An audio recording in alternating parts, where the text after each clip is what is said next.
All right, what's going on, everybody? I want to discuss the NBA Finals matchup that is finally set after Game 7 last night between the Miami Heat and the Denver Nuggets. The Denver Nuggets are the number 1 seed from the West. The Heat are the 8th seed from the East. Crazy how that worked out. I don't think many people would have predicted this finals. Not even that many people were predicting the Nuggets to make the finals. There was a good amount, but there was a lot of people that were picking other teams in the West as well. But we're here. The Heat won, and I believe deservedly so, even though they almost blew a 3-0 lead. They were the better team in that series, and they've been the best team in the East, obviously, throughout the playoffs, and they're here in the finals now. And a lot of people will talk about that 8 next to their name, but they're truly better than that. They had a lot of injuries this year. They underperformed, but when it came to the postseason, they've stepped up and they knocked off the Celtics and the Bucks, But let's get into this NBA Finals matchup. I want to just touch on a couple things from each team's side. First the Nuggets and then the Heat, and then I'll give my pick. And hopefully I don't make it too clear throughout who I think is going to win. And by the way, I'm actually a really big fan of both these teams, how they play. A lot of the players on their team, their coaches, they're just fun. They're fun teams, particularly the Nuggets. This is their first time being in the finals, being an ABA team. It's pretty cool. So let's start with them. And you can't go anywhere with the Nuggets without starting talking about the best player in the NBA, Nikola Jokic. All the planets revolve around him. He's the sun in this metaphor, and the Nuggets really run through him. Without him, they wouldn't have made it past the first round. So 2-time MVP, should have been 3 straight. And it's been so clear how dominant he's been in this postseason. He makes every this is stuff we've all talked about, and I've talked about before. He makes everybody around him better, and he elevates his game. He can score 50, or he can score 20 and have 20 rebounds and 20 assists. I feel like he rarely makes a bad play, rarely makes a bad pass. One of the best passing big men of all time. There's so much I can go on and talk about with him. And so when I look at this matchup, right away I say, okay, who's going to guard Jokic? Because arguably the best defender in the NBA, Anthony Davis, guarded him in the Lakers series. And while he had, moments of success, Jokic still had his way. So I just don't see Bam stopping him. Maybe in the paint, that's going to be, back to the basket, 5 feet away. That's going to be Bam's best chance to tip the ball. Maybe alter his shot, but really Jokic is great at finishing around the rim too. I just don't see him having any chance. I think there's a good chance Jokic averages about 30 points this series. Another thing that's in the Nuggets' favor is that for as good as the Heat others are, I like to use that term for role players on teams, and I will get into how good those others are. I do believe that the Nuggets' others are just better in a head if you put them head to head. And the guy that you can go KCP, Bruce Brown, Aaron Gordon, Jeff Green, and then the big one here. Because I just got stuck up there. The big one here, Michael Porter Jr. And he's really an X factor in this series. But even before getting into Michael Porter Jr., KCP, Bruce Brown, Aaron Gordon, those guys would be, I know Caldwell Pope and Gordon start. Those guys would be, huge parts of that Heat team, if not the second best player. And while they're huge parts of this Nuggets team, they're still others. They're still behind Jokic and Murray. And that just shows how deep they are. Now let me get to Michael Porter Jr. This guy, he's uber talented, and I feel like he's never really reached his full potential, but this postseason, he has been on point. He's been more engaged defensively, and he's been more engaged offensively throughout the series. He's never afraid to shoot. He can rise up and shoot a 3 over basically anybody. And when he is hot, he is hot. So if he is on point this series, that's a threesome of Jokic, Murray, and Porter. That's going to be tough for the Heat to stop, even with their tough defensive mindset. It's just going to be nobody can stop the Nuggets if Porter's on, as well as the top two. Okay, 2 more things on the Nuggets. First, they face, and this kind of plays into the Anthony Davis comment from earlier. They faced a super physical team last round of the Lakers, and they had no issues. The Heat are a physical team. Now, that could be a little bit overplayed. It's somewhat an overplayed narrative in my opinion, but they do impose their will. Bam will impose his will on teams. The Heat tend to wear them down with a zone. It'll be interesting, and I'll touch the zone as well later, but the Heat, I don't think their physicality is going to shock the Nuggets. It's not going to be a problem. And lastly, just to kind of reiterate, Jokic and Murray I believe it's a level above Bam and Butler. For as great as that duo is, and I don't want to discredit them in any way, I just think and I think it's pretty obvious that Jokic and Murray is just a level above. I mean, Jokic, I've said it in a video before, and I'll continue to say it. I believe he's one of the greatest players I've ever seen, and he's one of the greatest players of all time, and now he just has to make his legacy. He has to build his resume, and I think he's going to start soon, but I don't want to give anything away, but I think those two are just a level above Butler and Adebayo at their best, and that's that's a huge thing in the Nuggets' favor. Okay, let's go to the Heat. So I've talked about Bam and how he could have trouble defensively.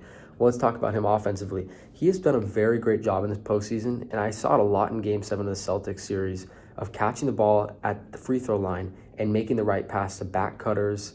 He's engaged. He's been more often engaged, ready to shoot. I think in this series he's going to have a real opportunity to catch the ball because, especially Jokic, Jokic is not as much of a defensive liability as people say that he is, but the further out you extend him, the better chance you're going to have of exposing that defensive liability.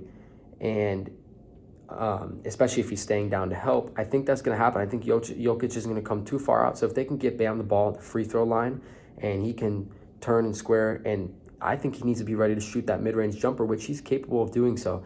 If he's not, I can see it kind of being like a Sabonis in the Golden State Warriors series where Sabonis was, they were letting him get that wide open mid-range shot and he was not shooting it because he wasn't ready, wasn't confident in his mid-range shot. I think Bam needs to be ready to shoot, and he's going to have opportunities, and also just continue to look square to the hoop and be ready to pass or shoot right away. Don't hesitate and give the defense a chance to catch up. I think that's going to be an opportunity for the Heat. Another thing that just kind of sticks out to me, Bill Simmons calls him the Zombie Heat. Now I call him the Zombie Heat. I have written down here, Hero ? Will Hero rise from the dead and contribute? He's been out all postseason, and I think he's cleared for basketball, activities.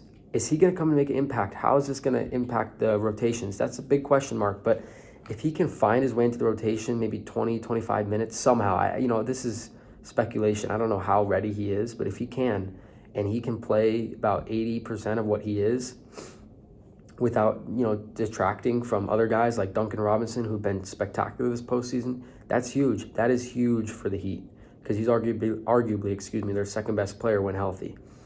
Another thing about the Heat that plays in their favor, they're not afraid of anyone. Absolutely not. I spoke about this with the Celtics series in a short video, and it applies here. They're not afraid of the Nuggets. For as great as the Nuggets are, and that doesn't, this could ultimately not matter. You can be not afraid of somebody and still get whooped. But this does help them as far as they're not afraid of anything. They're not afraid of any situation in a series. They're going to come to play regardless. And they have great leadership from Butler and Spoelstra.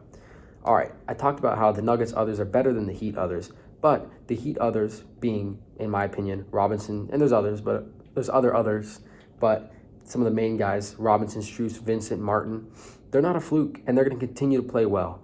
I think I spoke yesterday about the Celtics saying they just need one of those guys to go off. The Heat do, and I believe they would win the game. I think in this series they're going to need 2 to 3 to have big performances each game.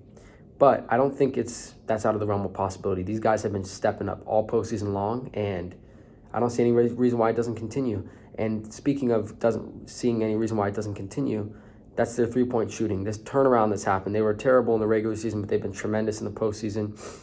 I think it's real. I don't think it's a fluke. There's a lot of, I don't necessarily have the answer as to why they were so bad in the regular season.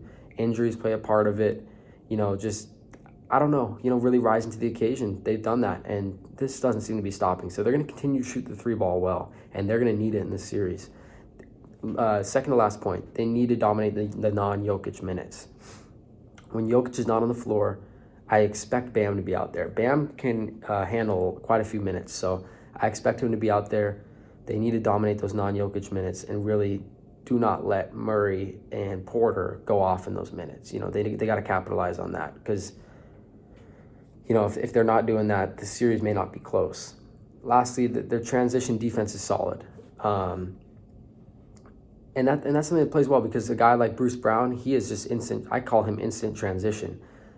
And so they do have solid transition defense. Jimmy Butler, Caleb Martin, they're just tricky. They swipe at the ball and they'll get steals. And so they need to make sure to stop the ball. Unlike the Lakers, they need to stop the ball. And, I think they're solid transition defense. And then moving, touching back on something I talked about before, their 2-3 defense, which was extremely tricky for the Celtics, who, as a sidebar, I think really messed that up. I think they didn't attack it the right way. I was listening to ESPN today, and somebody was talking about throwing the ball to the middle, catching in the middle of the zone, and then turning and looking to, attack the zone or kick out. The Nuggets are going to have no problem with that. But regardless, the Heat do have a very tricky zone that they run, and it could pose problems. It'll be interesting. I think the Nuggets will solve it and be able to have answers, but you never know. That's another thing that plays in the Heat favor. So I think overall their defensive presence is going to be greater than some of the other teams that the Nuggets have faced this postseason. So, both teams, I ran off a lot there, talked about a lot of things for each team. Overall, I do think this is going to be a very exciting series. And you may be surprised that I'm going to predict the Nuggets to win in 5 games. It feels almost disrespectful to, have the Heat losing 4-1, but I don't see anybody stopping this Nuggets team. And I do think, I will add the caveat, it's going to be a close 5 games. I believe that most of the games are going to be close. I could see maybe 1 or 2 of the Denver games getting out of hand. But I think the way I envision it, I think I see the Nuggets taking the first 2 games, stealing one on the road in Miami, and then closing it out at home and getting their first championship. This is no discredit to the Heat. They've had a spectacular postseason, and I would not be surprised if the Zombie Heat somehow won the series. I mean, it's, in my opinion, this is a Nuggets team that's destined to win this year. But nothing shocks me anymore with the Heat. So I really can't wait for this series, and I believe both teams are deserving to be here. I'm rooting for the Nuggets, but I won't. Like I said, I'm a fan of both teams, so I won't be mad if the Heat win.